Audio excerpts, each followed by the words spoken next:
जैसे जैसे उम्र गुजरती है हमें ये एहसास होने लगता है कि माँ बाप हर चीज़ के बारे में सही कहा करते थे। दो चीज़ों पर नियंत्रण होना बहुत ज़रूरी है, आमदनी ठीक ना हो तो खर्चों पर, और जानकारी ठीक ना हो तो शब्दों पर। एक बार भगवान से किसी ने पूछा, तुम भी कमाल करते हो, किसी को इतना खूबसूरत और किसी को इतना बदसूरत बना देते हो, आखिर ऐसा क्यों करते हो? सभी को सुंदर बनाने में तुम्हारा क्या जाता है? भगवान ने मुस्कुरा कर कहा, मैं जब मिट्टी गूंथता हूँ तो सुंदरता और कुरूपता का अनुपात सभी के लिए बराबर ही लेता हूँ, पर किसी में सुंदरता बाहर रह जाती है और किसी में भीतर। आपको हर वक्त पता होता है कि आपके पास कितनी दौलत है, लेकिन आप ये बिल्कुल नहीं जानते कि आपके पास कितना वक्त है। मैं खुश हूँ इनकी वजह से, मैं उदास हूँ उनकी वजह से। मन की स्थिति का जिम्मेदार दूसरों को ठहराकर हम अपनी शक्ति को भूल जाते हैं। अब से ये कहिए, मैं उदास हूँ, नाराज हूँ, खुश हूँ, सिर्फ अपनी सोच की वजह से। जब कोई दुख आए तो उसे स्वीकार करके देखो, छोटा मोटा दुख प्रयोग करके देखो, स्वीकार कर लो।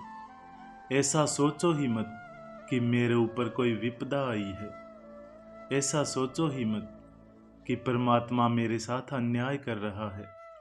शिकायत ला दो ही मत, गिला शिकवा लाओ ही मत। इतना ही जानो कि मैंने कुछ दुख बोए होंगे, इसलिए फल काट रहा हूँ।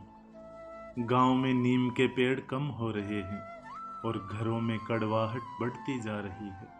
जुबान में मिठास कम हो रही है और शरीर में शुगर बढ़ती जा रही है। किसी महापुरुष ने सच ही कहा था कि जब किताबें सड़क किनारे रखकर बिकेंगी और जूते कांच के शोरूम में बिकेंगे, तब समझ जाना कि लोगों को ज्ञान की नहीं, जूतों की जरूरत है।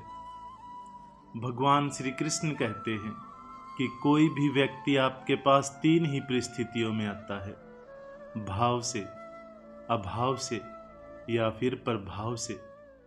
यदि वो भाव से आया है तो उसे प्रेम दीजिए, अभाव में आया है तो उसकी मदद कीजिए, और यदि प्रभाव में आया है तो प्रसन्न हो जाइए कि परमात्मा ने आपको इतनी क्षमता दी है।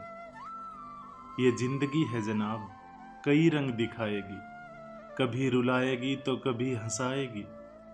जो खामोशी से सह गया वो निखर जाएगा, और जो भावनाओं में बह गया वो बिखर जाएगा। फिर मिलेंगे दोस्तों अगली वीडियो के साथ। तब तक के लिए अपना ख्याल रखना और हमेशा मुस्कुराते रहना।